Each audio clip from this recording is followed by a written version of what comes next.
mà cùng tôi ca ngợi danh Chúa Trời.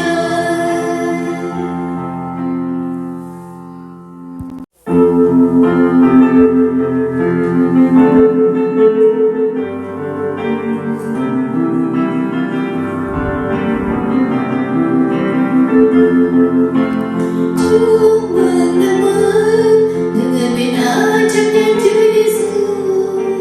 Chúc mừng năm mới, tràn đầy niềm vui trong tình yêu Chúa Trời. Đón chào năm mới, mời mà cùng tôi với Chúa Giêsu.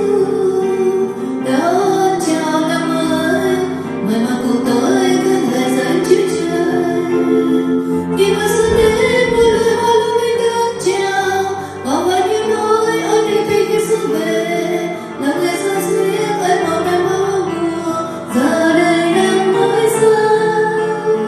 Khi xuân đến bao nhiêu vui thay lá mùa, một tình yêu mới tươi trẻ theo sự tâm hồn, một mùa xuân mới trên những ngày ơi trong ngài, hôm nay đến muôn đời. Chúc mừng năm mới, người người bình an trong danh Chúa Giêsu. Chúc mừng năm mới, tràn đầy niềm vui trong tình yêu Chúa Trời. Đón chào năm mới, mời mà cùng tôi với Chúa Giêsu. Đón chào năm mới, mời mà cùng tôi